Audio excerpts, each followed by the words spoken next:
Coworker, 25 female, accuses us. 22 female, 20 to 30 female/male, office workers of using office politics to bully her, but what she did behind the scenes led to her shocking downfall. I've been a high school girl before, so I know exactly what it feels like to be deliberately excluded. The whispering, the glances, the inside jokes you're never part of. That's bullying. That's ostracization. But this isn't that. Not even close. Our office dynamic is, honestly, pretty great compared to others I've heard about. No power struggles, no malicious gossiping or cliques trying to isolate someone. It all started about 3 months ago when a group of us were hired for a new branch of the company and went through training together. Spending every day in the same room, tackling the same boring modules and eating sad sandwiches from the vending machine, naturally we bonded.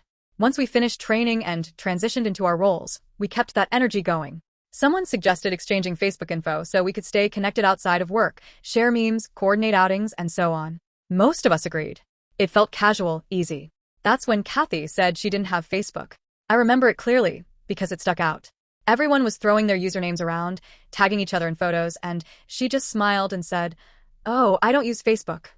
And it sounded believable enough. But the truth is, I'd already looked her up before that. Not in a weird or obsessive way. I was just curious about my new coworkers. Her account was public, and it was very clearly active. Posts, photos, comments, everything. But I never told anyone. I figured maybe it was her polite way of opting out. And honestly, I respected that. Not everyone wants coworkers in their personal life, and that's totally okay. But then a few weeks later, she slipped. She made a comment about how annoying it was when her friends kept tagging her in birthday posts. She didn't even realize she was contradicting herself until Brad jokingly said, "Wait, I thought you didn't have Facebook?" She looked a little caught off guard, but quickly shrugged and said something along the lines of, "I just don't like mixing business with pleasure." Fair enough. Again, we let it go. We didn't press her or shame her for lying. It was her boundary to set. Over the next couple of months, the rest of us grew closer. It wasn't intentional or exclusive. It just happened naturally. We'd hang out after work, shopping, BBQs, random movie nights. Someone would host, we'd bring wine, play cards, watch trashy TV, and just laugh at dumb things. These little moments built on each other, forming a kind of unspoken bond. We started developing inside jokes, shared playlists, even traditions like Scandal Saturdays at Joey's place, where we'd drink wine and scream at the TV like it was a soap opera. Kathy didn't come to any of those hangouts, and she was never invited directly after the Facebook thing. Not because we were punishing her, but because it felt like she had drawn a line, and we were respecting it. She didn't want to mix work and personal life, so we let her keep that separation. At the time, it felt fair. But last Monday during our break, Kathy came up to me clearly upset. She told me that Brad and Joey had been laughing hysterically at something, and she asked what the joke was. They told her she just had to be there. She pushed, trying to get in on it, saying, "Come on, just tell me. I'll probably get it." So they explained it, barely able to speak through their giggles, and when she didn't laugh, they said again, "Yeah, you had to be there." She repeated the joke to me, almost like she was testing it out to see if maybe she was just missing something. The second she said it, I burst out laughing. It was a callback to something that happened at Joey's movie night. A prank involving a horror movie, a power outage, and someone screaming so loud the neighbor thought someone was being murdered. It was pure chaos. And it was hilarious. But the moment I started laughing, I saw Kathy's face fall. She didn't laugh with me. She just sort of nodded, went quiet, and walked back to her desk. And suddenly I felt this heavy pit in my stomach. I knew she felt left out. And for the first time, I really saw it from her side. She hadn't just drawn a boundary. She was now standing alone on the other side of it. And while she may have chosen that space, it didn't mean she didn't feel the loneliness that came with it. Watching all of us bond, have fun, build connections, maybe it hurt more than she expected. I've been there before, in high school and college. Feeling invisible, feeling like everyone else got a rule book you never saw.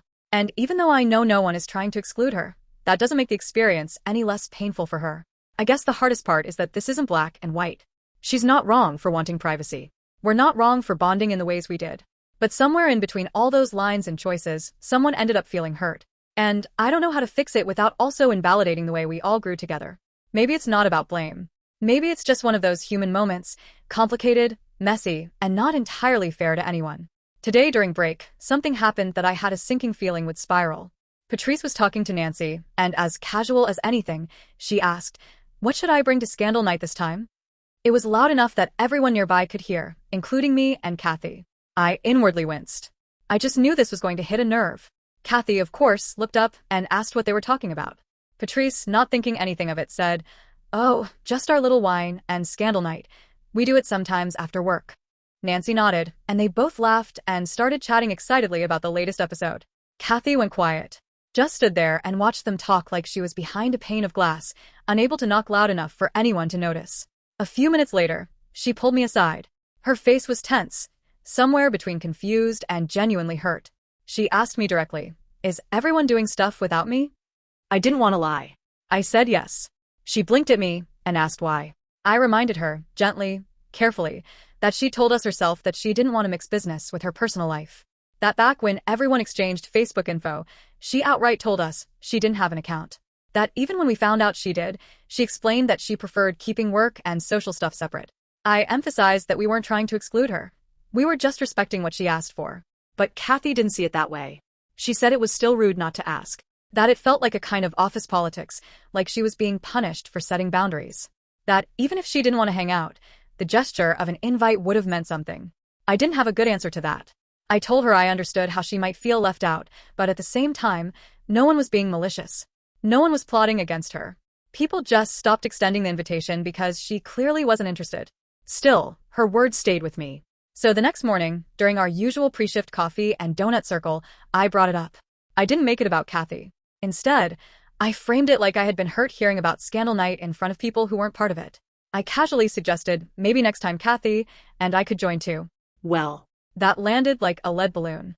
Nancy looked confused, kind of taken aback. Brad, though, looked furious. He crossed his arms and just shook his head, clearly biting his tongue. I felt the shift immediately, like I just said something completely off base. So, I asked what was going on. That's when Nancy finally told me the full story. Weeks ago, she had messaged Kathy on Facebook. Yes, that Facebook, the one Kathy insisted she didn't have. Nancy had invited her to a casual wine and TV night. She even gave her options: Scandal, Grey's, You, even a couple of lighthearted movies. She said Kathy read the message, but didn't respond for several days. And when she finally did, it was ice cold. Kathy wrote, "I have better things to do than drink cheap wine and watch trash TV." She ended the message with, "Don't message me on Facebook again." I was stunned. I asked Nancy if she was sure. Maybe it was a joke? A misunderstanding? But Nancy showed me the message. Not a screenshot, the actual chat. The tone was flat, blunt, and dismissive. No emojis, no laughter, no lightness. Just a verbal slap.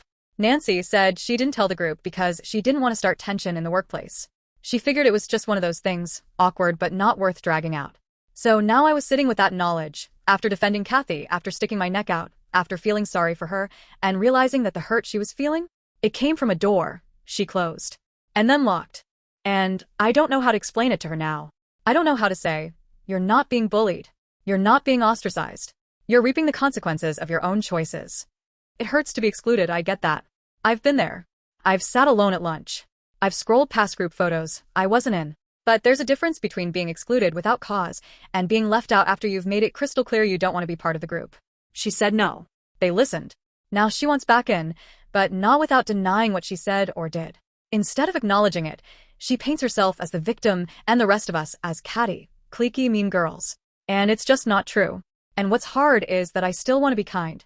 I still want to believe people can change their minds, grow, and try again. But I also believe people have to own their actions. You don't get to burn a bridge and then cry because you can't cross it anymore. I don't know what happens next. I don't know if Kathy will ever see how her own behavior shaped this. But I do know that I'm done feeling guilty for something that isn't my fault. And I'm done apologizing for friendships that grew from mutual effort, not obligation. After everything that had happened, the messages, the lies, the passive-aggressive drama, I thought maybe I had a grip on the situation. I thought I'd seen the worst of it.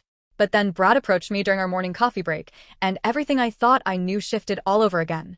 "You really need to check Kathy's Facebook," he said, voice low and serious, like he was warning me of something dangerous. "I wasn't going to say anything at first, but after what she pulled yesterday with you, you deserve to know."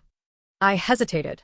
I'd already looked at her Facebook in the past, just to confirm that yes, she had an active profile despite claiming otherwise. I had chalked that up to personal boundaries, not malice. But Brad's expression made it clear, this wasn't just about boundaries anymore.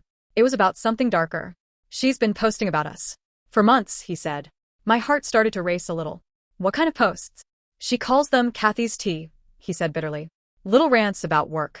At first I thought it was just vague venting, Like, fine, she's got opinions. Whatever. But then I saw this. He pulled out his phone and showed me a screenshot. It was a photo. A creep shot taken inside the office, obviously snapped from someone's lap or behind a coffee cup. It was Brad leaning back in his chair during lunch break. Unflattering angle, mid-bite. The caption? This fat N-word, hard, really thinks he's Tyler Perry. I froze. I didn't know what to say. It was sickening. Violent. Cruel. That's a hate crime, I managed to say. Did you? HR, he nodded. They said they'd look into it, but because it's her personal account and she didn't name the company, it's complicated. What they could discipline her for is having her phone on the work floor. But even then, they've been dragging their feet. I felt sick. My mind reeled. Kathy, the same woman who had just pulled me aside and wept about being left out, the one who claimed we were bullying her, had done this? And not just to Brad. Because Brad wasn't done showing me things. You should see what she posted about you, he said, and swiped to another screenshot. It was a picture of me. Not even one she took. She had pulled it directly from my own social media, cropped it, and added her own caption. Bottle redhead with a god complex. Setting feminism back every time she opens her mouth. My mouth literally dropped open. I remembered that photo. I had taken it after getting my hair done before a dinner with my sister. I had felt cute that night. Confident. Now it felt poisoned. Twisted. She's been doing this for months, Brad said quietly. Most of us just didn't want to stir things up. But after what she told you yesterday about not being invited and blaming office politics, she's trying to play you. She wants you to be her voice because she knows no one else here will buy it anymore. That was when it all started to click together. The lies about not having Facebook, the convenient confessions, the way she made herself the victim every time people didn't include her. And then came the final twist. As I sat there processing all of this, trying to figure out whether to even say anything to Kathy or maybe go straight to HR myself, Linda, our supervisor, approached me at lunch. Hey, can I talk to you for a second? She asked. Sure, I said, trying to sound casual even though my chest was buzzing with anxiety. I know Kathy's been struggling, she began. She mentioned that she spoke to you about feeling excluded. I nodded carefully. Well, she told me you were really understanding, Linda said. That maybe you could help bridge the gap a little. Help her feel more included in group stuff. My jaw almost hit the floor. I know you don't organize these get-togethers, Linda added, clearly trying to be diplomatic. But maybe you could just say something? Advocate for her a little? And there it was. Kathy had gone above my head. She wasn't just trying to guilt me into playing peacekeeper. She was painting me as her proxy. Trying to make me carry her grievances for her. Probably hoping it would earn her a few pity invitations or, at worst, shift the spotlight off of her behavior. I didn't say much in the moment. Just nodded and told Linda I'd think about it. But inside, I was done. Kathy had been feeding everyone a double life. One where she smiled and acted like the overlooked underdog, while secretly attacking us all online in the most vicious ways imaginable. She tried to frame herself as the victim of some clique conspiracy, but when she was invited, she mocked it. When she was treated with decency, she trashed us behind our backs. And now she wanted me to plead her case? After calling me a feminist embarrassment? No. I still haven't decided what to do next. I haven't confronted her yet, but the weight of this is starting to burn in my chest. I know HR is involved now, at least a little, but if they don't step up soon, I'm not sure I can keep this to myself much longer. I'm not angry because I wasn't invited to some wine night. I'm angry because I tried to be kind. I tried to give someone grace. And she took that kindness, twisted it, and used it as a weapon. Whatever Kathy's endgame is, it stops here. I'm not her pawn. I'm not her mouthpiece. And I refuse to be made a fool again. I didn't sleep much that night. It wasn't just the Facebook post, though that certainly rattled me. It was the weight of it all, everything that had piled up so subtly over weeks, months really, and was now threatening to spill over. The confusion, the manipulation, the second-guessing. I felt like I'd been unwittingly pulled into a narrative that I didn't write and didn't agree to be in. And what disturbed me the most was realizing that, despite all the red flags, part of me had tried to give Kathy the benefit of the doubt. I'd excused her initial lies about Facebook. I'd rationalized her behavior during those awkward break-room conversations. I believed her when she said she felt excluded. I mean, who wouldn't feel bad being left out of jokes or movie nights? I had been a high school girl once. I knew what it felt like to be on the outside, looking in. But this wasn't that. This wasn't a group of people deliberately closing a circle to be cruel. We had tried. Nancy had reached out. Brad had kept quiet, even when Kathy insulted him in the worst possible way online. Dan had given her the benefit of the doubt. I had tried to be a neutral party. And she took all of that as license to build a story where she was the victim and we were the villains. And now, it seemed, I was her newest prank. After reading the post, I didn't even cry. I just sat there in silence for a long time. Eventually, I started screen capping her page. It felt strange, like I was doing something wrong, but I reminded myself this wasn't snooping, it was documentation. I wasn't twisting anything or speculating. Her words were right there, public. And they were cruel. The creep shots. The racial slurs. The photo of me with a degrading caption about women like me being fake feminists and bottle redheads. I didn't even get that one at first, like, what does my hair color have to do with anything? But the deeper I went, the more venom I saw in everything she posted. Nothing was harmless. Even things that seemed like jokes had this edge to them, like they were meant to humiliate. The most horrifying post, though, was the one where she laid out her so-called plan to seduce a married coworker. It was so explicit and vile, I felt sick reading it. She joked about getting him drunk, playing on his ego, making sure his wife wasn't around. It was framed as this cheeky little truth bomb, but the intention behind it? It was dark. I shut my laptop and just sat there on my couch.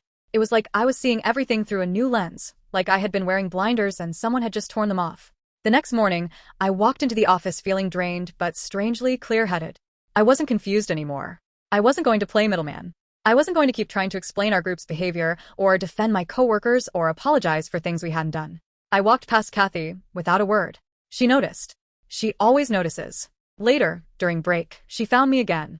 She came right up to me, all false warmth and tight smiles, asking, "So, what did Linda say? Was she shocked?" I told her we could probably count on you to help shake things up around here. I just stared at her for a second. It was surreal, hearing her speak like that, like we were some kind of team. Like I hadn't just seen what she posted about me online. Like I wasn't now fully aware of what she was capable of. I didn't say anything about the Facebook post. I didn't confront her about the lies. I didn't ask why she was trying to weaponize me against people who had tried, repeatedly, to be kind to her. Instead, I just mumbled something about having family plans and needing to get home early. And I left. That night, I checked her Facebook again. She hadn't posted an update, but the comments under her "Office Idiot" post had grown. People were practically begging her to reveal the target. My stomach turned again, and I closed the app. I sat there, in the quiet, and reminded myself I wasn't crazy. That the truth is not a narrative someone else assigns to you. The truth is that we tried.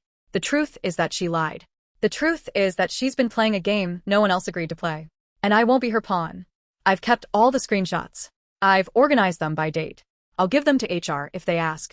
I'm not interested in drama. I'm not interested in retaliation. I'm interested in protecting myself and my coworkers from someone who has proven, without question, that she doesn't respect boundaries or people. At work, I'll be professional. If we're on the same project, I'll communicate clearly and get the job done. But outside of that, she doesn't exist to me. She's burned that bridge with every fake smile and every nasty post she made behind our backs. And whatever her end game is, I won't be a part of it. After a week.